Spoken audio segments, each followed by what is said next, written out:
Dzień dobry, Andrzej Mierzwa. Witam w kolejnej edycji Kapitalnych Rozmów.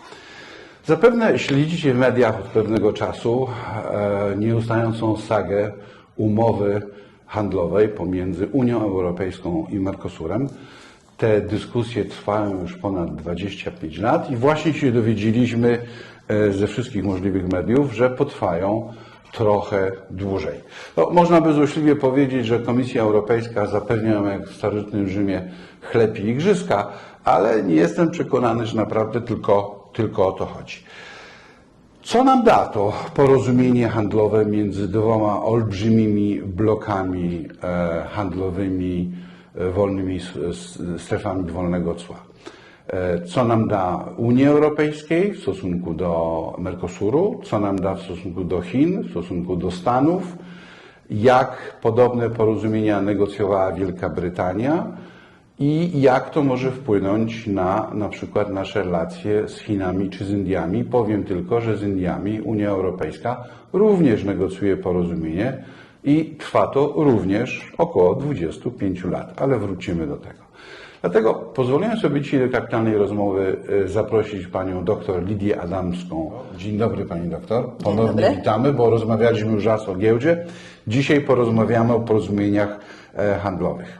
Kapitalne rozmowy.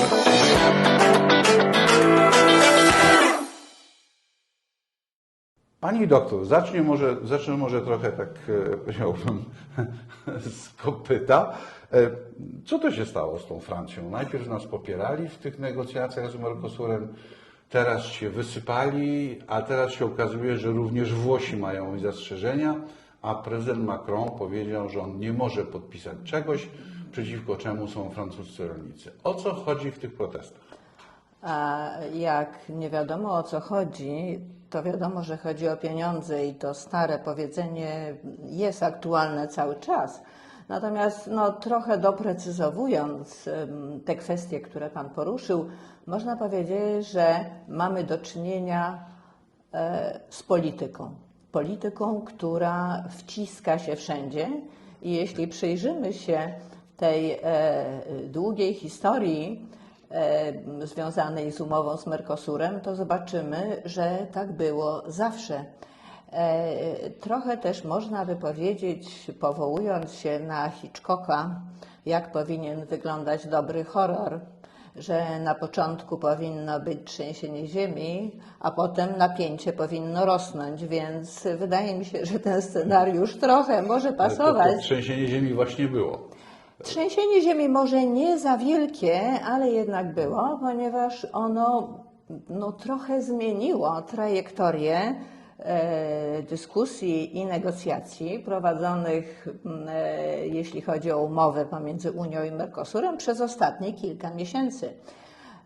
Jak pamiętamy, gra, jeśli można użyć tego słowa, toczyła się o to, czy Unia i zwolennicy podpisania umowy pozyskają możliwość przegłosowania tej umowy ze względu na liczbę państw, które ją popierają, a także liczbę ludności, bo to są dwa parametry, które są brane pod uwagę, a z drugiej strony, czy ci, którzy są przeciwni tej umowie, będą w stanie zgromadzić tak zwaną mniejszość blokującą, a więc taką, która zatrzyma ten proces, nie przekreśli tego procesu, ale zablokuje go na jakiś czas. I osoby, które śledzą to dokładnie, a nie tylko jakby skupiają się na ogólnej atmosferze i tym, kto tutaj kogo, można powiedzieć, z kim wygra, to dostrzeżemy, że po fazie, kiedy była taka zdecydowana postawa i przekonanie, że uda się zebrać tę mniejszość blokującą.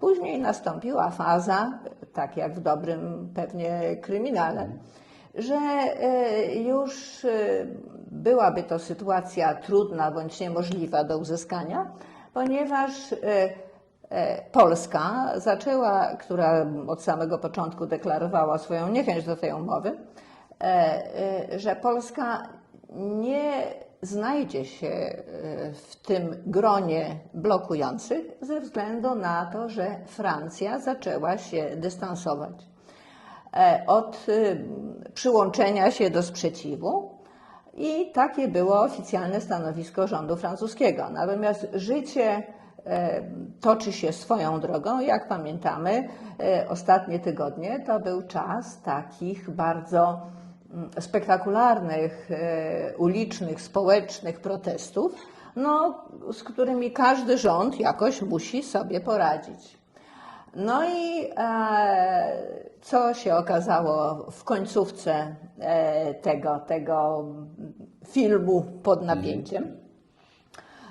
Do akcji wkroczyły Włochy, które do tej pory wcześniej stały lekko z boku, nie prezentowały się jako entuzjaści tej umowy, ale tacy, którzy nie chcą tutaj stanąć jednoznacznie po stronie tych, którzy są przeciwni.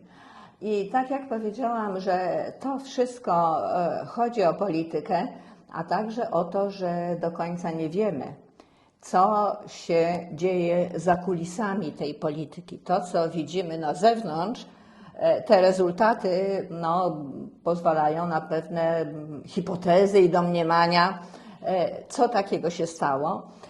No, w mojej ocenie tutaj stało się to, że mówiąc językiem Trumpa, jakiś deal pewnie za tym stoi. Polityczny, ekonomiczny, na czym on polega. Wydaje mi się, że decyzja o tym, żeby zawiesić, żeby opóźnić, przesunąć termin podpisania tej umowy, niewygodna dla Ursuli von der Leyen, interpretowana jako porażka kanclerza Merza, stworzyła większy komfort dla Macrona i być może tutaj Włochy i premier Meloni uzyskała coś, o czym nie wiemy, z racji tego, że jej włączenie się do gry dało Macronowi oddech. Oddech. To znaczy to, że mógł się spozycjonować wygodnie dla dwóch stron. Z jednej strony to, że umowa nie została podpisana, więc osoby protestujące mogą pójść do domu i świętować Wigilię. W tej chwili już nie ma powodu, żeby tak ostro przeciwko temu demonstrować zarówno w Paryżu, jak i w Brukseli. A z drugiej strony Macron dla głównych graczy Unii Europejskiej też nie wystąpił jako ten blokujący, ponieważ stał z boku, a podmiotem i osobą, która zdecydowała w gruncie rzeczy o opóźnieniu tego procesu, był kto inny, to znaczy premier Meloni. Pani premier. Tak. Pani, tak, więc tutaj, jeśli chodzi o kwestię polską, czy tak jak się to czasami mówi, słoń, a sprawa polska, nie do końca może to jakby odpowiada sytuacji, ponieważ Polska jest istotnym elementem tych negocjacji związanych z Mercosurem. Wydaje mi się, że takie pewne, powiedziałabym, kunktatorstwo jest też cechą polskiej polityki i mam wrażenie, że tutaj było przekonanie, że można prezentować postawę niechętną wobec umowy, mając w tyle głowy nadzieję, że to jednak przejdzie. Że to jednak przejdzie. My tutaj mówimy, że jesteśmy przeciwko, że ręka w rękę z polskimi rolnikami, a z drugiej strony liczenie na to, że mniejszość blokująca się nie pojawi i jeśli będzie who is to blame, to nie będziemy to my. I też mam wrażenie, powiem szczerze, końcówka tych negocjacji mogła i być może spowodowała lekki przestrach po polskiej stronie, bo a nuż tak się stanie, że ta umowa nie będzie podpisana. Wpadnę słowo, bo Dodam jedną rzecz z perspektywy trochę Paryża. Media francuskie, prasa i telewizja ostatnio podkreślają jedną bardzo ważną rzecz. Cały proces prowadzony był przez panią von der Leyen, prawie że jednoosobowo. Mieliśmy przez kilka ostatnich miesięcy nawet bardzo złą reakcję Parlamentu Europejskiego, który w pewnym momencie powiedział, że przecież ona podejmuje pewne decyzje w ogóle bez zgody, bez zatwierdzenia przez Parlament. Mieliśmy turę pani von der Leyen po stolicach europejskich, gdzie próbowała każdemu krajowi troszkę właśnie na zasadzie rekompensaty powiedzieć, co mogliby zyskać. Natomiast z tego, co słyszę nad sekwaną, na końcu prezydent Macron powiedział bardzo twardo, przykładowo, mają być instrumenty, które kontrolują dają sufit co do ilości importu na granicach. Jeżeli dojdziemy do tego sufitu, to zatrzymujemy. Tylko nie ma żadnych zapisów praktycznych. Więc Macron powiedział, najpierw instrumenty, potem podpiszę. A pani von der Leyen mówi, najpierw podpiszemy, potem instrumenty. I to jest jeden z głównych powodów, dlaczego Francja zaczęła nagle blokować. Drugi, też Macron powiedział to na spotkaniu z merami, nie może być tak, że rolnicy w Unii Europejskiej podlegają bardzo wielu ograniczeniom. Jakie nawozy sztuczne, jakie jakości, jakie kontrole stanów fitosanitarne.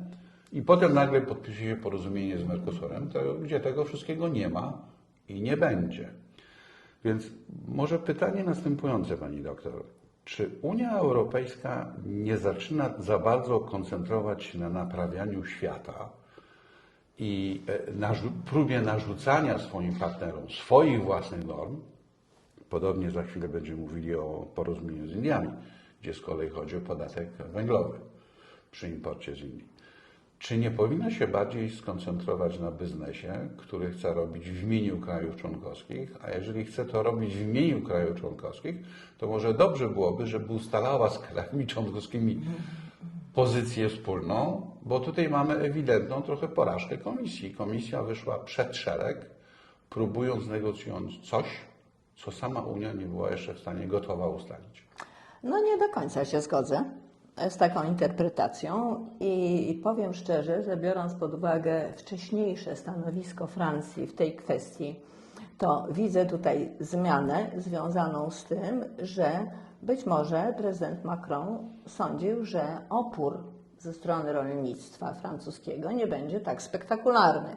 I to, o czym pan powiedział, te argumenty,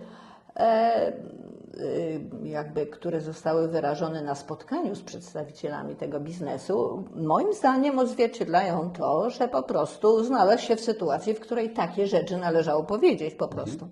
Natomiast jeśli chodzi o tutaj te wątki, które pan poruszył i mechanizmy o charakterze takim interwencyjnym w sytuacji, gdyby te scenariusze negatywne miały się ziścić, że do krajów Unii Europejskiej napływa tańsza żywność, która powoduje, że spadają ceny artykułów rolnych, co przekłada się na mniejsze dochody producentów rolnych. To tylko powiem, że to nie jest tak, że te rozmowy, one wiszą w próżni.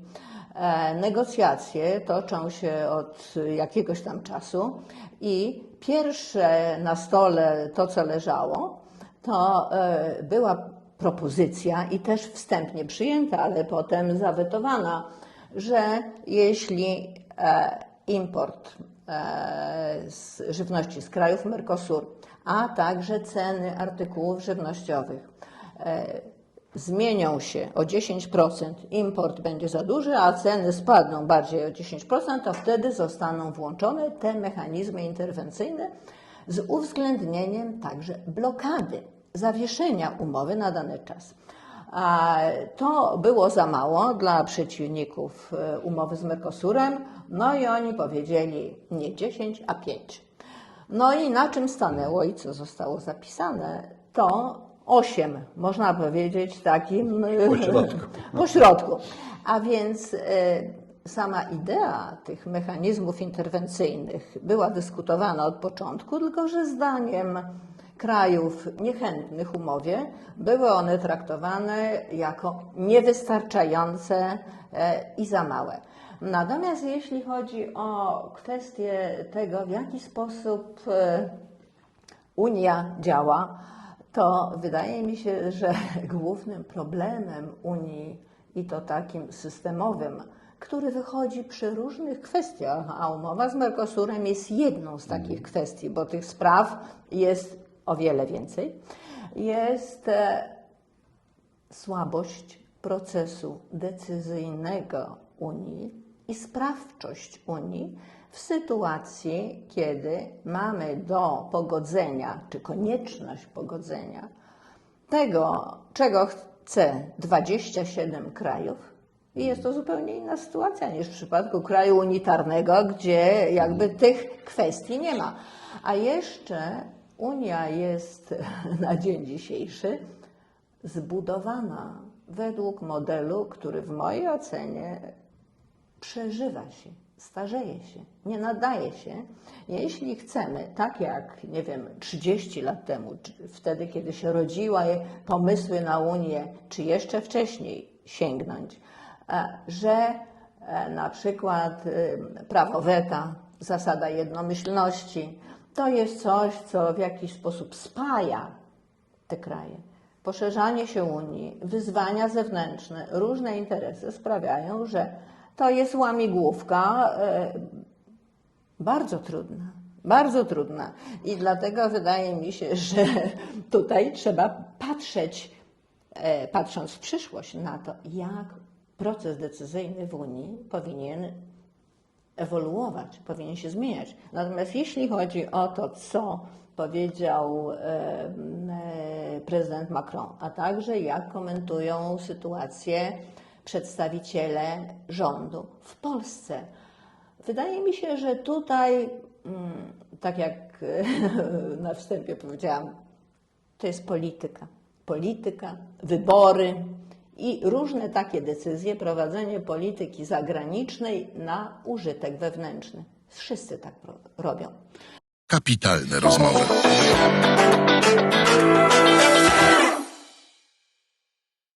Pani doktor, jedno dodatkowe pytanie, jeśli mogę, w przerwie.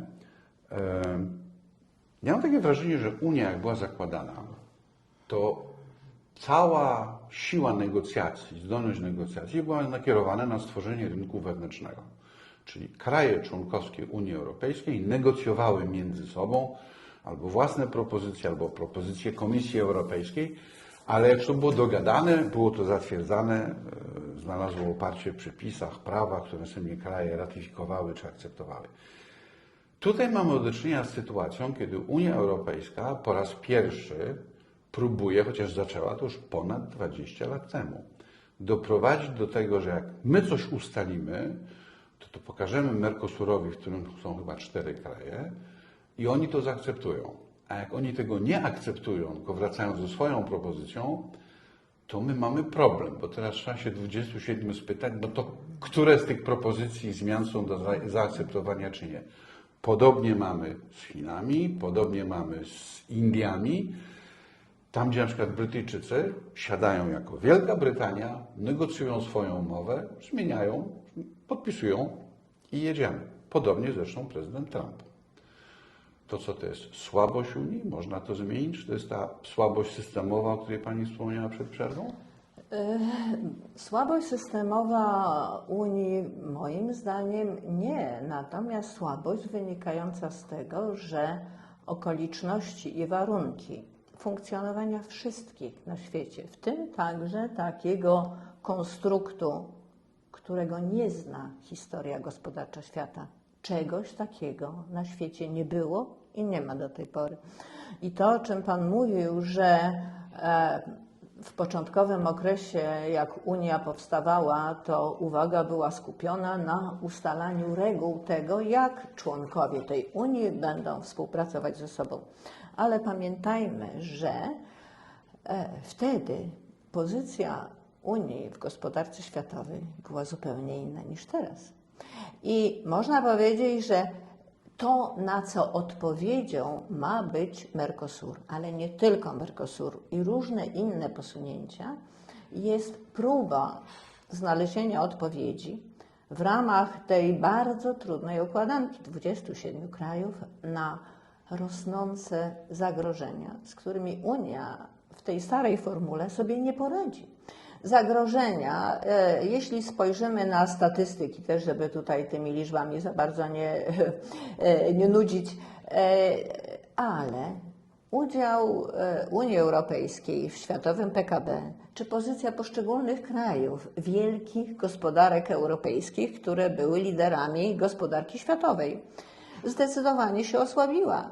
I w tej chwili Unia, można powiedzieć, jest na takiej trajektorii wcale nieoptymistycznej, jeśli chodzi o konkurencyjność, zdolność do generowania innowacji, pozycje krajów, a także, mówiąc językiem Trumpa, jakie ma karty.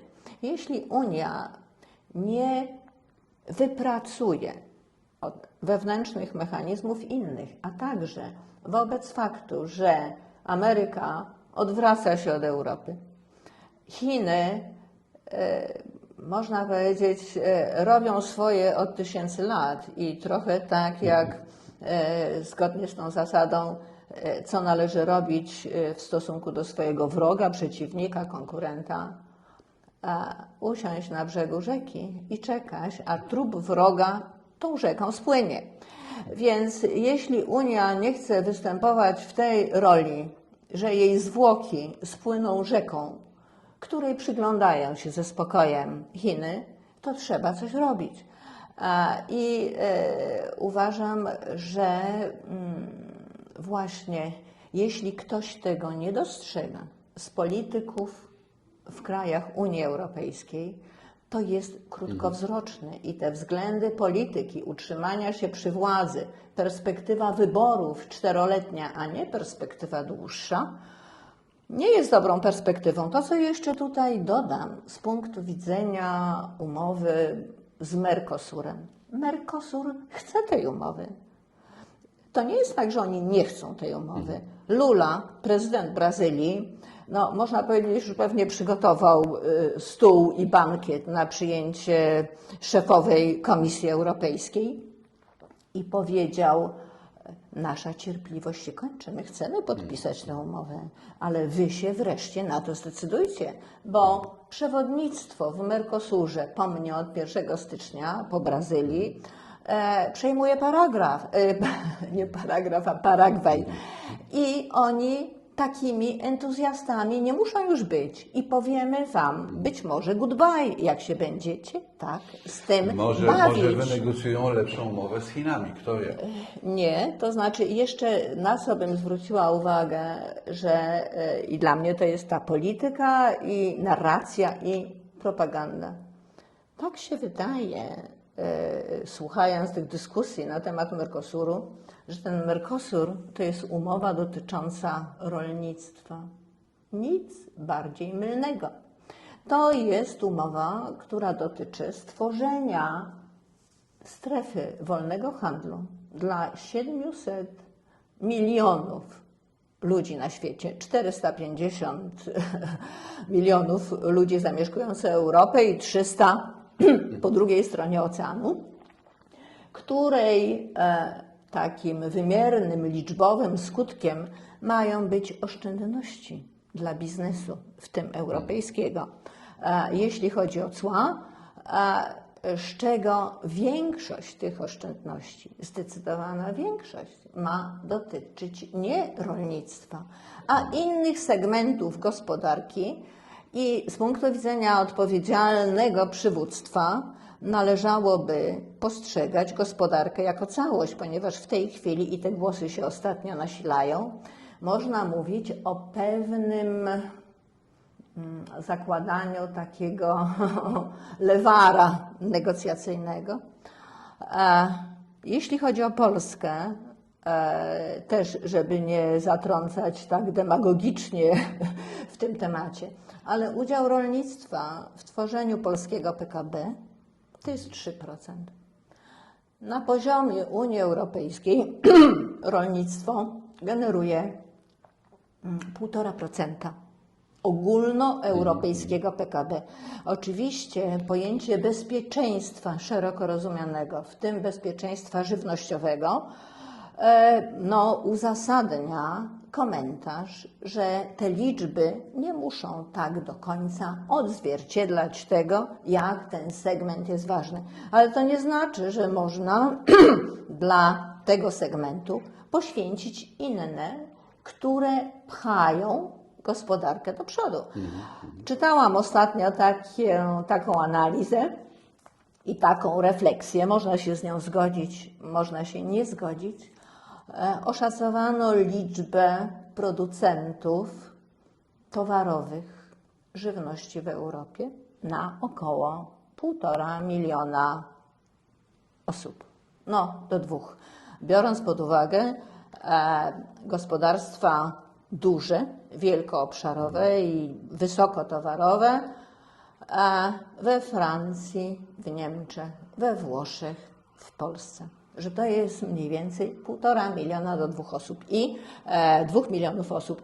I ta liczba osób, których pozycja ekonomiczna i zamożność jest z jednej strony, była w tym opracowaniu przeciwstawiona 450 milionom ludzi mieszkających w Europie. Przy czym jeszcze też się bardzo często o tym zapomina, rolnictwo europejskie jest wysokiej jakości, ale jest najdroższym rolnictwem na świecie. Jeśli weźmiemy koszty produkcji rolnej przeciętnie za 100, to ile kosztuje wyprodukowanie tej jednostki produkcji rolnej w innych regionach świata? A w Ameryce, gdzie jest wysoki poziom technologii, jest to około 80-85%. Ameryka Łacińska, Mercosur 60%, Ukraina 55-60%. I to są, ale co jeszcze? Dlaczego ta żywność się sprzedaje? A dlatego, bo jest dotowana. Bo wspólna polityka rolna Unii Europejskiej stanowiła 50% ogólnego budżetu Unii, w tej chwili stanowi 30%. A więc można powiedzieć, że my wszyscy, mieszkańcy Unii Europejskiej, finansowo już wspieramy segment produkcji żywności, dlatego że gdyby nie wspólna polityka rolna, to by się nie sprzedało. To by się nie sprzedało. Wszyscy pamiętamy sprzed lat, kiedy jeszcze była Europejska Wspólnota Gospodarcza, poprzedniczka Unii. Słynne, przynajmniej raz na 2, na 3 lata były słynne artykuły o morzach, jeziorach mleka i górach sera. Jeszcze tylko dodam, że taki wątek... Unia właśnie dopłacała po to, żeby składować towary. Ale żeby także utrzymać ceny. Ale także tu bez wątpienia jest aspekt społeczny i ten polityczny kwestia siły producentów żywności. To już może na zakończenie tego wątku. Polska jest w zależności od roku na 4. albo na 5. miejscu, jeśli chodzi o dotacje do produkcji rolnej i na poziomie przeciętnym w przeliczeniu na 1 hektar wielkość tych dotacji unijnych jest wyższa niż średnia dla całej Unii.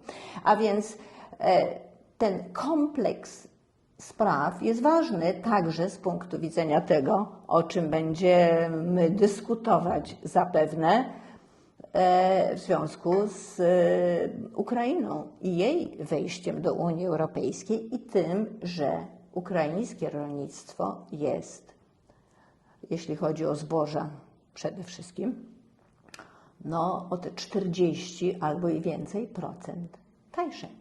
Kapitalne rozmowy.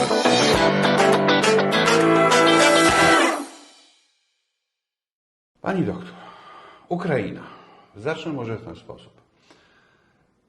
Kiedy wybuchła wojna, Unia Europejska wprowadziła ułatwienia dla importu towarów rolnych z Ukrainy do Unii. Wszyscy wiemy, jak to się skończyło. Zaczęła się dyskusja, jak te uprawnienia zmieniać, jak dozować i tak dalej. Dzisiaj słyszymy coraz bardziej, że Ukraina jednak w stronę członkostwa w Unii Europejskiej zmierzać będzie. Jest już wielu rolników z Francji, z Holandii, z Niemiec, którzy prowadzili przed wojną duże gospodarstwa rolne na Ukrainie, wielohektarowe. I te gospodarstwa teraz uzyskają otwartą drogę do naszych rynków. To ja oczywiście jako tak zwany statystyczny zjadacz steków zawsze z łezką wokół pamiętam czasy, kiedy stek w Warszawie kosztował 80 zł. Więc jeżeli ktoś mi mówi, że zamiast 160 będzie kosztował 110, czy będzie z Brazylii, czy będzie z Ukrainy, to jako konsument problemu z tym nie mam. A patriotycznie powinienem. Jak na to spojrzeć? No tutaj też chyba nie uciekniemy od polityki, bo czym innym jest funkcjonowanie kraju w warunkach wojennych. I wydaje się, że często o tym zapominamy. I też jak czytam komentarze do tego, jak w warunkach tej 4-letniej wojny funkcjonuje gospodarka ukraińska, no to zdaniem ekspertów od gospodarki ukraińskiej ona sobie radzi zadziwiająco dobrze z punktu widzenia przetrwania przy tych wszystkich zniszczeniach, jakich doznaje. Natomiast przyszłość Ukrainy w Unii Europejskiej, która wydaje się jednym z elementów jednak stabilizacji politycznej w Europie. O NATO tutaj nie mówimy, bo to jest zupełnie inna para kaloszy, można powiedzieć, inna rozmowa. Natomiast jeśli chodzi o stworzenie takiej trwałej sytuacji, że Ukraina i jej gospodarka jest trwałym elementem ekosystemu gospodarki zachodniej, bo uważam, że to jest cel o fundamentalnym znaczeniu gospodarczym i politycznym. Biorąc pod uwagę to, jak w warunkach wojennych, ale nie tylko, funkcjonuje ukraińskie rolnictwo, wydaje mi się, że tutaj, żeby jakoś przełknąć ten problem strukturalny, ponieważ gospodarstwa rolne na Ukrainie, te towarowe, one są kilkakrotnie większe od gospodarstw w Europie, nawet tych dużych na nasze standardy w Europie Zachodniej. I tak będzie. I tak będzie. Dlatego wydaje mi się, że to, co jest jakby potrzebne, żeby ten proces się dokonał, a uważam, że on jest właściwym kierunkiem i powinniśmy zmierzać w tę stronę, jest dyskusja bardzo, jak sądzę, burzliwa nad przyszłością wspólnej polityki rolnej. Czy ona, ta unijna, czy ona powinna ulec zmianie i w jakim stopniu? A druga rzecz to też wynegocjowanie okresu dochodzenia, okresu przejściowego, który umożliwiłby adaptację Ukrainy do Europy i vice versa, bo na pewno z dnia na dzień trudno sobie to wyobrazić.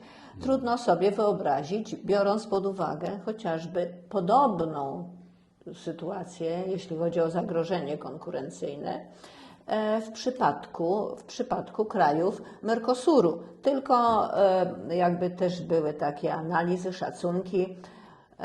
Jeśli by ta umowa weszła w życie, to o ile by spadły ceny artykułów produkcji rolnej tutaj w Unii. No i to było, że do 2-3%. Czyli tyle trzeba by dopłacić do wspólnej polityki No w każdym razie żeby tyle rekompensować. Nie wiem, czy tak bym to ujęła, ale w każdym niewiele. Właśnie niewiele. Natomiast tematem, który umyka w tej dyskusji z punktu widzenia dochodów producentów żywności w krajach unijnych, w tym w Polsce, jest etap, faza pośredników pomiędzy producentami żywności a rynkiem, ostatecznymi konsumentami. Wszędzie ci pośrednicy, handel hurtowy, sklepy wielkopowierzchniowe zabierają wszędzie na świecie, tylko że w Polsce więcej, powyżej 60%, a więc ze 100 zł dostaje 30, może 40 producent żywności, a cała reszta, to co my płacimy w sklepie, to są inni. I w związku z tym też jest pytanie o politykę i interesy grupowe. Da się to ruszyć? Nie da się tego ruszyć? Czy to nam się podoba?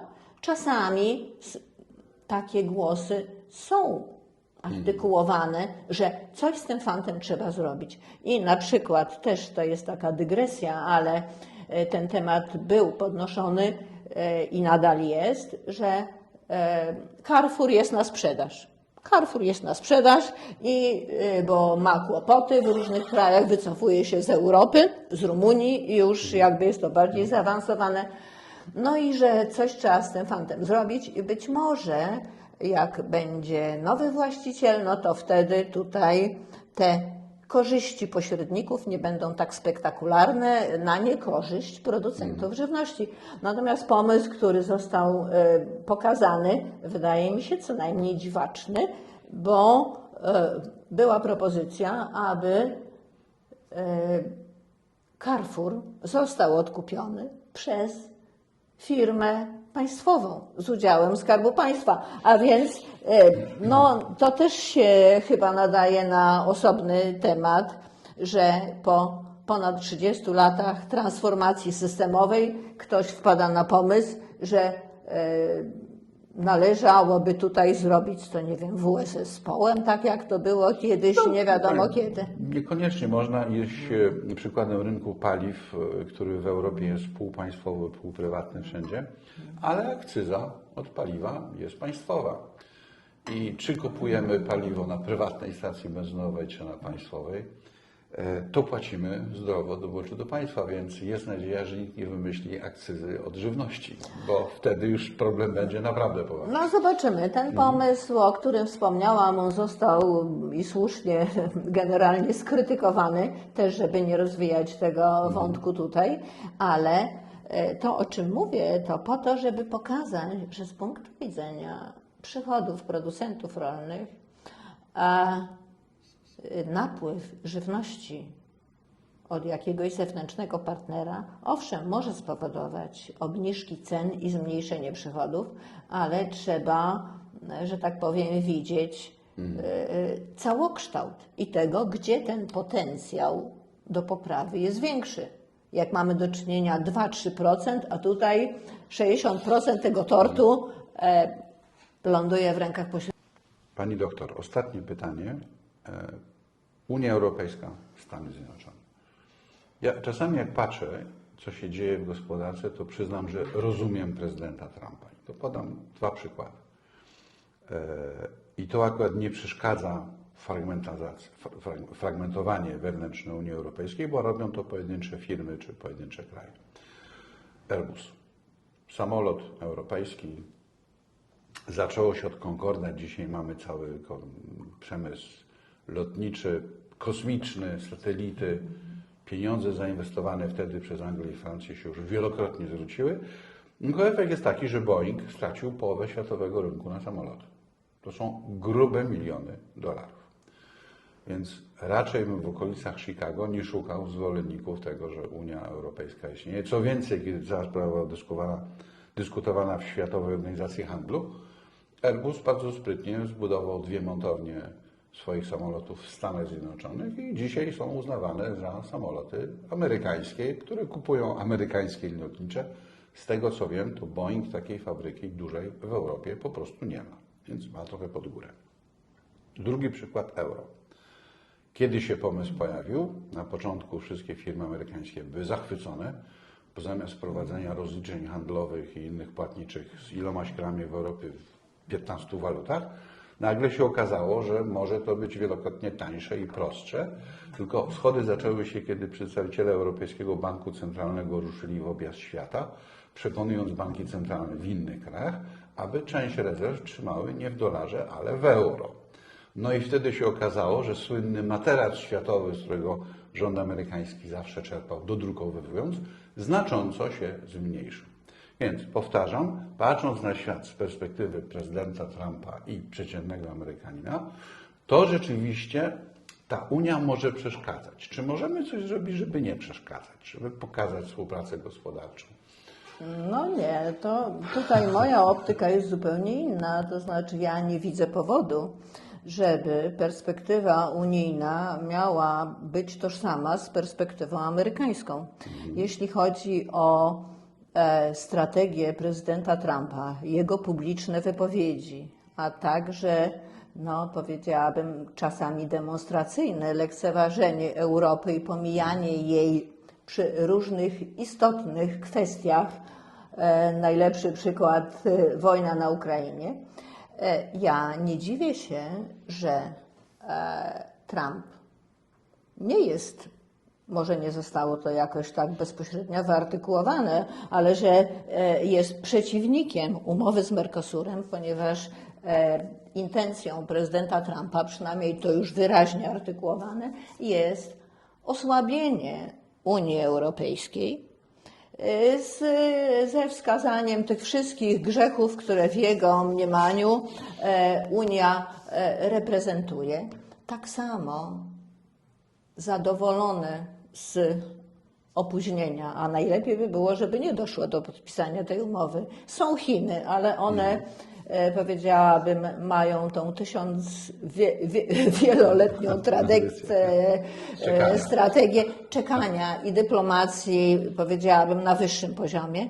Rosja też jest bardzo zadowolona, ponieważ jest to interpretowane jako dowód na słabość decyzyjną Unii Europejskiej. I ja w tym wszystkim nie widzę innej, w tym całokształcie obecnych zdarzeń, nie widzę innej metody, jak to, żeby Unia starała się wzmocnić swoją pozycję niezależnie od tego, co się dzieje w Stanach Zjednoczonych, które odwracają się od Europy i ten trend za Trumpa się nasilił, natomiast wystąpił już wcześniej.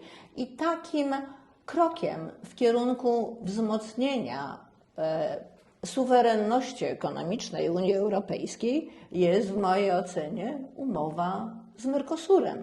Jeśli Trump z dnia na dzień może podjąć decyzję w drodze executive order, co też sądzę jest szokujące dla wielu osób utożsamiających proces decyzyjny w Ameryce z trochę innymi tutaj sposobami. A więc, że możliwe jest działanie z zaskoczenia i z dnia na dzień kształtowanie polityki taryfowej i ceł w zupełnie dowolny, niekiedy absurdalny sposób, no trzeba postawić na sprawy nie na głowie, a na nogach. I właśnie tak, aby Unia Europejska przestała słabnąć w tym światowym przyczynianiu się do globalnego PKB. I wydaje mi się, że przy takim transakcyjnym nastawieniu prezydenta Trumpa nie widzę innej metody, jak staranie się stworzenia, zbudowania alternatywy dla układu, który odchodzi w przeszłość. Kanada, która jest, no można powiedzieć, fundamentalnie gospodarczo związana ze Stanami. Oni też w ramach tego pola manewru, jaki mają, starają się o większą niezależność. Pani doktor, podsumowując, 3 pytania.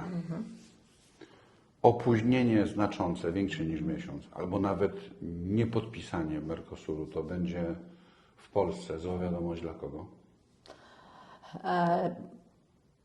To będzie zła wiadomość dla polskiej gospodarki, ponieważ jesteśmy częścią gospodarki unijnej I to, co może krótkookresowo ucieszyć producentów żywności, jest moim zdaniem przejawem takiego bardzo wąskiego rozumienia interesu gospodarczego państwa.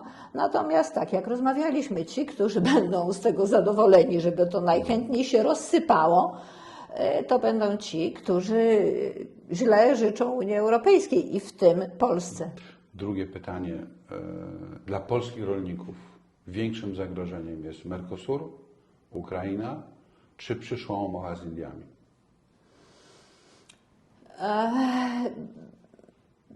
Też bym tego tak nie postrzegała. To zależy od tego, jak polska gospodarka i polskie rolnictwo funkcjonujące w ramach Unii Europejskiej.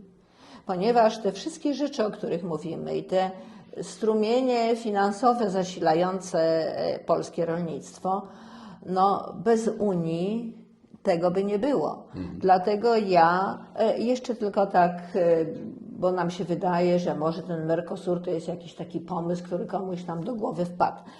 I tego się trzymamy i jeszcze dokładnie, że tylko rolnictwo. Unia Europejska ma podpisane prawie 50 najróżniejszych umów z różnymi krajami i strukturami międzynarodowymi, tyle że one może nie są tak medialnie nagłaśniane.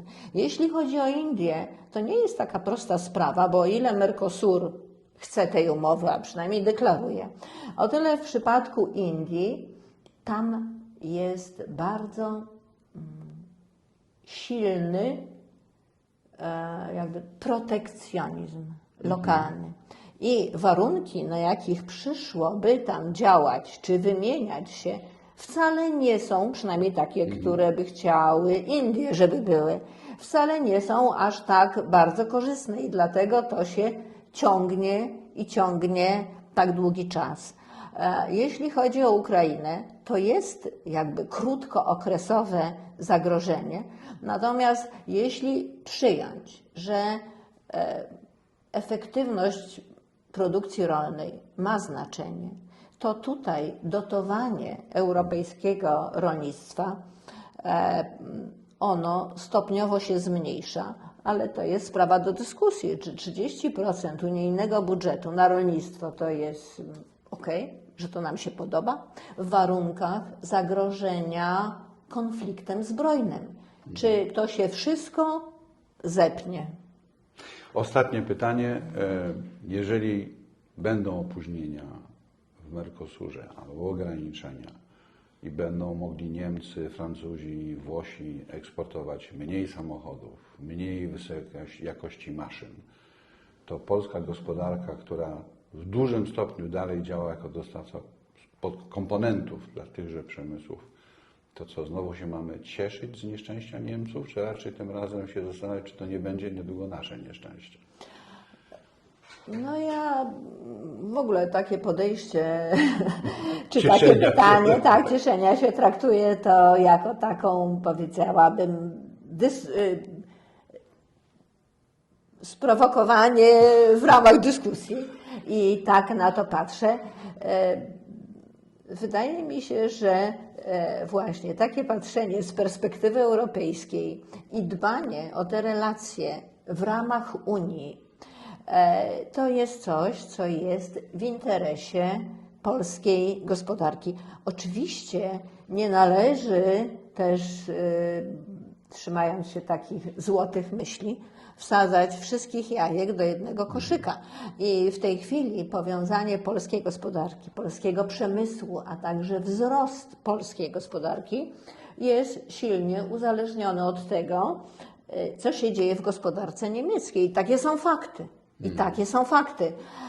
W jeszcze większym stopniu takie uzależnienie jest cechą gospodarki węgierskiej, która ma dwie nogi, jedną europejską i Niemcy, i z drugiej strony Chiny.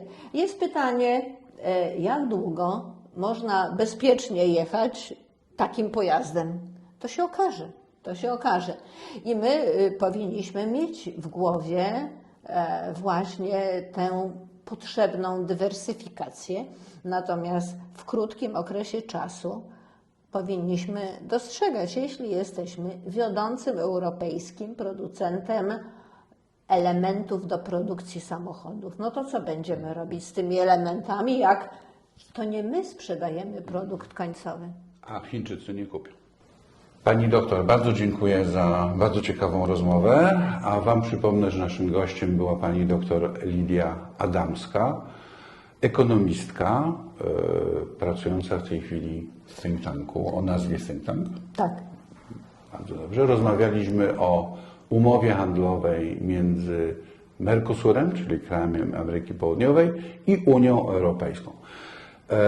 Mam nadzieję, że temat Was zainspiruje. Do Waszych opinii, Waszych komentarzy gorąco zapraszam do komentowania na naszym kanale YouTube. Najciekawsze i najbardziej cenne argumenty za i przeciw przekaże Pani doktor i być może zobaczycie nas ponownie, tym razem odpowiadając na Wasze pytania. Jeszcze raz dziękuję Pani doktor. Dziękuję uprzejmie. Do zobaczenia, do usłyszenia. Kapitalne rozmowy.